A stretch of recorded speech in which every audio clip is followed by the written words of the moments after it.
you start with this? Because obviously, on one level, it's it's a black comedy, it's a horror movie, and there's also like the feminist fable. Where did you fall in that scope? It has all those things. The script had a lot in there to chew on, if you will. Um, but I think at the end of the day, I was, when I was deciding to take it on, and getting the opportunity to take it on, I knew that I had to kind of tap into something that was more personal, just in order to really get myself there and wrap myself around this world. So for me, it just, like, I was really, I think, drawn more into the sort of like power dynamics of the love relationship, and taking that into all sorts of different kind of more over the top aspects. And that was the thing that kind of let me in there. And then also, we talk a lot about the commodification of women's bodies. And as someone who, I've been a dancer my whole life, and I've been in that space of movement my whole life, I think that I knew I had an opportunity to tap into something visceral. And anytime I can try and do that, I really find it kind of an endless well of inspiration.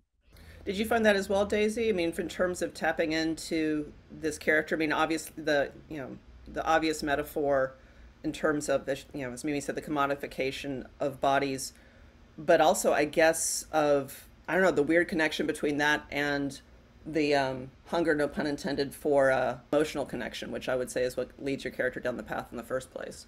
Yeah, and I think that that is something that really drew me to the story, is this opportunity to unpick like the difficulties we face, like in the sort of world of dating now, with dating apps and things like that, but also, exploring this general level of fear that we kind of live with as women without really realizing it, of there being a risk attached to a lot of things, even just walking home late at night, or meeting a stranger on a date, and how much you sort of balance allowing yourself to be open to that, but also kind of being aware of just navigating that world. So that was something I was really interested in, and also like being able to explore that using this kind of genre, and using sort of comedy and dark humor to sort of explore those themes.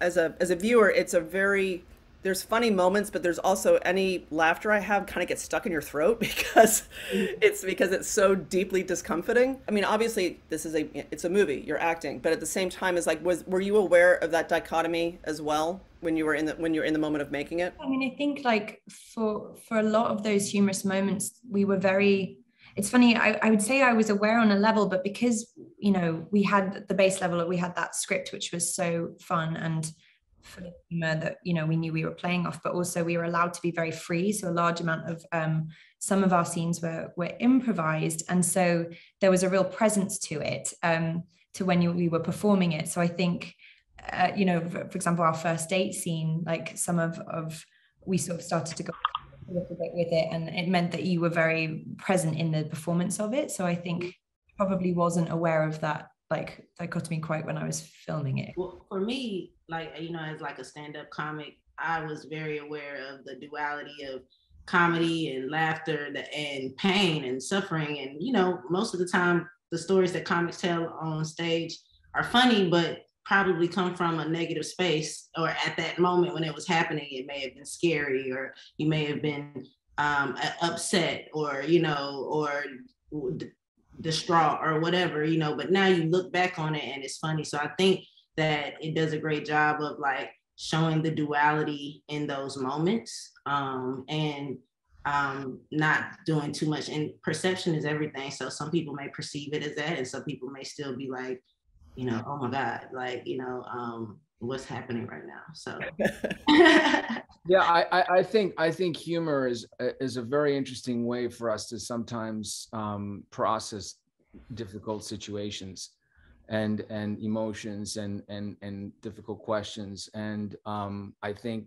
that was, for me, I guess what really sort of blew me away about the script, and what Lauren seemingly was attempting to explore here was, the tone of it. Because as an audience, it really did keep you on edge a little bit. It did catch you sort of in these moments where you're kind of like maybe getting a little more drawn to the characters, and then just as you were, the rug was being pulled, and once again you're learning something new. And projection is a big thing, I think, in our movie that we're also sort of exploring. So it's interesting, I guess. Talk to me a little bit more about when you're talking about the projections element. I mean, I think just projections that we all naturally do in life, right? I mean, I think for me, one of the interesting things that made me drawn to the script was really the opportunity to deconstruct this knight in shining armor concept, that we all sort of grow up with. We see it in the movies, we see it in cartoons, we hear stories about it, narratives, sort of Prince Charming rolling in and saving the day. And what I mean by projection is that I think sometimes, and again, it's very timely, right? Because we're in a very social media driven environment now. Young kids are out there sort of looking at this and interpreting people in the world to be a certain way that it actually may not be. I mean, no one's really, who they are 100% on those profiles, right? So, but again, the idea of meeting somebody and how often we actually do a lot of the work in terms of creating a narrative without actually knowing the person that we've met right away, and just being a little bit more mindful and thoughtful that we've got that GPS system doing it already for us. Something else that I found that really unnerving as well is that this is a work of fiction. At the same time, it's like I would not be surprised in the slightest if there was actually a market like this. If there was some kind of horrible subspecies of humans that found this attractive. I mean, I thought that was very powerful in the way that this was all presented, and especially with the belongings and that line you have about the fact it's like worth more when they're alive. That's something that I just thought was incredibly resonant. I know, Lauren, one of the things that she mentioned that I sort of that kind of made me think was she was talking a lot about the 1% of the 1%, right? The very wealthy of the very wealthy. When is it enough, right? I mean, that's, again, something that I feel like is very relatable and timely, right? Like, when is it enough? Like the idea of, for these people who can seemingly afford anything and everything, like what is enough, at that point? And when do you finally call it, but it's a frightening, aspect to imagine the reality of something like this. I mean, I have to ask too, my husband's a former prop master and a art director, and he was pointing out, he's like, the props were amazing.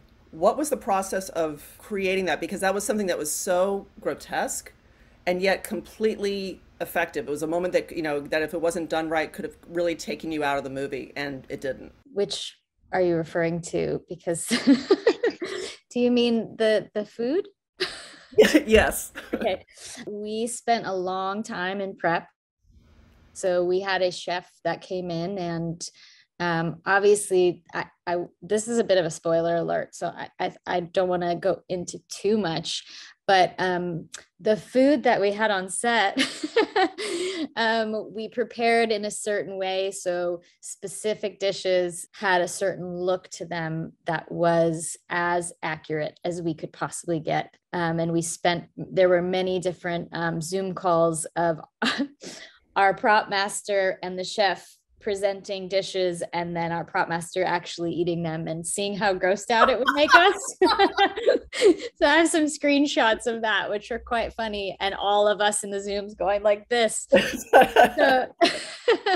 So we worked really hard on it. We got it to a good place, and we figured out certain ingredients that allowed certain foods to have a specific look to them. And I'm using all those vague terms, obviously, for a reason. What are your hopes in terms of how the audiences will perceive this film? In terms of, do you think they're approaching it like as a straightforward body horror, or, kind of like the more deeper elements of the feminist side of it? It's like, what do you think audiences will take away from it? I genuinely hope that people take away something very different. It's whatever comes out at you. So, I connect to all the themes and the things that we did in the film. And I think that each person watching it, my hope is that they tie some sort of the fear or some sort of the experience back to their own lives in some way. Because at the end of the day, I like to make films because I like when people feel something and they either reflect on their own lives or they're sort of jostled out of their everyday life. So if people can have any sort of visceral experience that allows them to keep thinking about these themes, then I feel like that's all I can ask for. And Deo, I wanted to ask you about your role in the film. It's like, how did how did you see yourself in this regard? It's almost like you're kind of a like a security guard. You know, it's like, on the one hand you're a bartender, but on the other hand, it's like, this is somebody who's looking, that you're expected to sort of look out for people. Right. Do you think that's a fair assessment of what we're looking for from? Yeah, I think the character is playing with, preconceived notions that audience members have going into films like this. It's playing on your memory of other things that you've seen and what you think this character is supposed to do. Or, at certain points of the movie when he's called back to, you're expecting, oh, that's why they set him up because of XYZ. So it's really just playing with expectations. But what I did just love about the script in general when I first got the chance to read is, selfishly as an actor as an audience member reading the script, I was just so fascinated with, honestly, just the female experience, the woman's experience on a first date, and the things that as a man you just completely take for granted. You know what I mean? On a first date, I don't care what time I'm going home, what hour I'm going home. I don't care where I park my car. So it's just like those things were jumped out of me immediately. And I come from a family with a lot of women, so just bouncing some of those ideas back and forth with them was amazing. And I just wanted to be a part of a story that I knew would be a rallying call for women in my family. And it was, this story is such a roller coaster ride. I just also like being a part of things that gives the audience members a treat, no pun intended.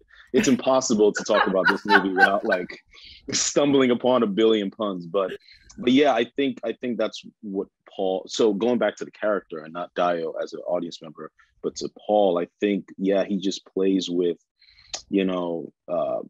certain tropes that have been associated with Black folks in horror movies, and it doesn't quite go the way people expect that to go. So I think that's an interesting thing. I love being a part of things that, go left a little bit.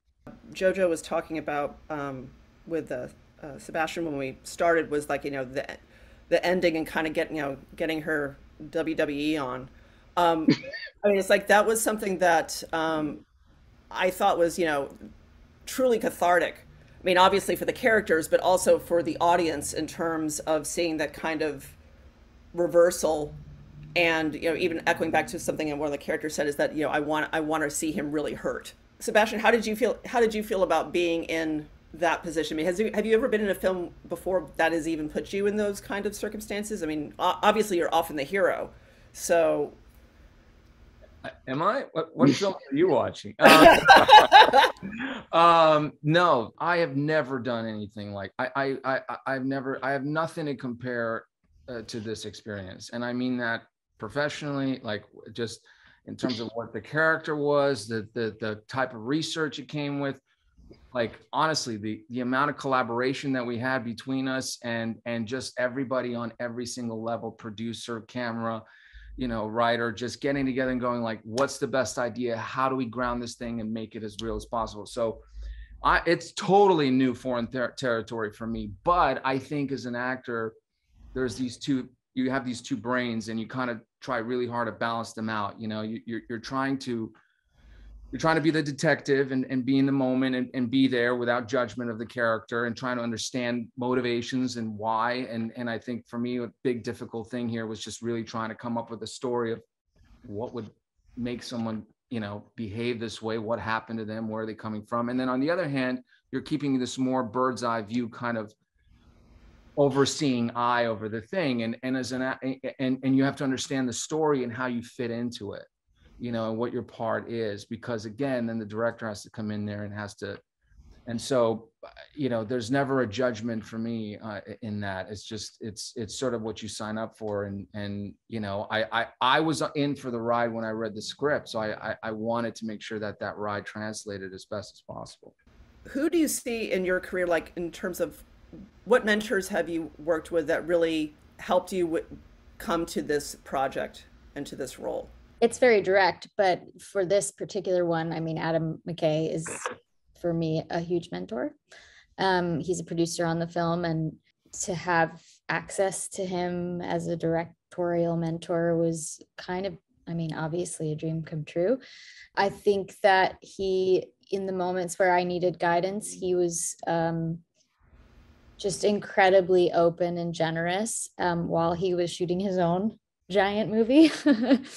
I think that the way he approaches his scripts and his stories is something that I really relate to. And I just can't say enough kind things about how generous he was with me, at least in terms of my role in all of it. It's tough. There's quite a few, actually. You know, I mean, obviously on a research level, I had, you know, I work with this acting coach a lot. I've known for a while, Larry Moss, and then I met this woman, Dr. Dorothy Lewis, who helped me, read the script, and she had worked with a lot of serial killers and multiple personality disorder kind of patients, and that grounded it for me. But look, I'm just gonna go with Mimi and Daisy. You know, I mean, Mimi, it's like, I can't imagine how difficult it is to direct a movie, but I feel like she had this third sense of just somehow knowing like when to be there for us and support, and then knowing when to step back and let us sort of try something out. And that's really hard. I don't know if I can do that, you know, but, and then I couldn't have done anything without Daisy, you know, I mean, it's like, I felt we communicated so well, and, you know, she's the reason I signed on to the movie, you know, because I trusted her, and I was a fan of her work, and trust was a big thing for us here. You know, we needed to constantly communicate about what are we comfortable with, where can we go, and how far can we kind of push it. And you just cannot make a movie like this unless you have a partner that elevates you the way that she elevates anybody that she's in a scene with, you know, because of her generosity as an actor, but her awareness of herself and the other people, and for the, you know, for the most authentic, rawest, purest moment that you can find. So gotta be around women. Like Daisy forever, man. I feel the same too. I was thinking like, I had the exact same experience. Like it's very rare really that you're in scenes and you feel that kind of amazing presence where, you know, whatever you're going to throw at someone, they're going to take it and play with it and throw it right back. And it was such a joy. And I think like, and, you know, I felt that so much, like working with Sebastian and Jojo and Dio, like we just had such a kind of clarity of thought throughout. Like we were also sort of present and generous, and Mimi giving us the space to be able to play. It's like, I can imagine that, you know, is difficult because, you know, it can go on tangents that it's not meant to, but we were just allowed to be so free. And I think some of my favorite moments are moments that sort of came sort of like left field. We weren't expecting them. So yeah. Yeah. No, I just have to piggyback off of that, man. Mimi created such an amazing space. And, you know, especially when you come into a production and you're a cog in a really, really big wheel, you know, which I feel like my character really was.